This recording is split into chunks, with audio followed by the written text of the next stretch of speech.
প্রবাস জীবন। নিজের ভেতর হাজারো ব্যথা রেখে সুখে আছি বলার নামই হচ্ছে প্রবাস জীবন।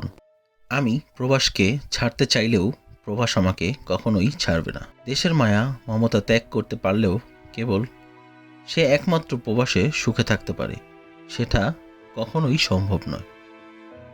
একাকিত্ব বাড়ছে, বয়স বাড়ছে, দায়িত্ব বাড়ছে, টেনশন বাড়ছে, শুধু ভালো থাকাটাই কমে যাচ্ছে। টাকা থাকলে যদি কেউ সুখী হতো তাহলে প্রত্যেকটা প্রবাসী সুখী থাকতো। প্রবাসীদের কাছে টাকা থাকলেও সুখ শান্তি থাকে না। যে প্রবাসে কতটা কষ্ট করে তা শুধুমাত্র একজন প্রবাসীই বলতে পারে। প্রবাসে ডিউটি শুরু আছে যার শেষ নেই। মাস শেষে বেতন আছে কিন্তু মনে সুখ নেই। নিজের ভেতর হাজারো কষ্ট ব্যথা রেখে সুখে আছি বলার নামই হচ্ছে প্রবাস জীবন। প্রবাস জীবনে যতটা না কষ্ট হয় তার চেয়ে বেশি কষ্ট হয় আপনজনদের কথা মনে করে। অভিনয়ের অপর নাম প্রবাস জীবন হওয়া উচিত।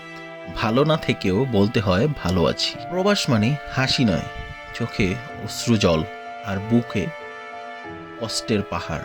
টাকা কামাতে এসে জীবনে সুখ নামক শব্দটিকে হারাতে হয়। প্রবাসীদের মনের কষ্ট বোঝার মতো কেউ নেই।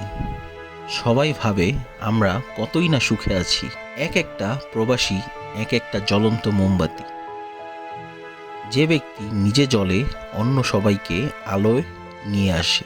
নিজের সুখকে বিসর্জন দিয়ে বিদেশে আসার নামই হচ্ছে প্রবাস। প্রবাসকে ছাড়তে চাইলেও ছাড়তে পারে না।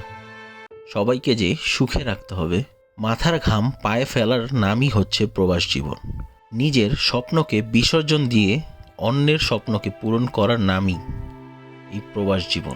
কতটা কষ্ট করে প্রবাসীরা টাকা আয় করে তা দেশের মানুষ জানলে তারা কখনোই প্রবাসীদের নিয়ে উপহাস করতো না। হাসি ত্যাগ করে অন্যের মুখে কিভাবে হাসি ফোটাতে হয় তা শুধু প্রবাসীরাই জানে। প্রবাসীরা শুধু দিতে জানে, নিতে জানে না। কাজের কষ্ট সহ্য করতে পারলেও কিন্তু প্রিয়জনের কাছ থেকে দূরে থাকার কষ্ট সহ্য করতে পারে না। দিন শেষে হাজারো কষ্টের মাঝে ভালো আছি বলার নামই হচ্ছে এই প্রবাস জীবন।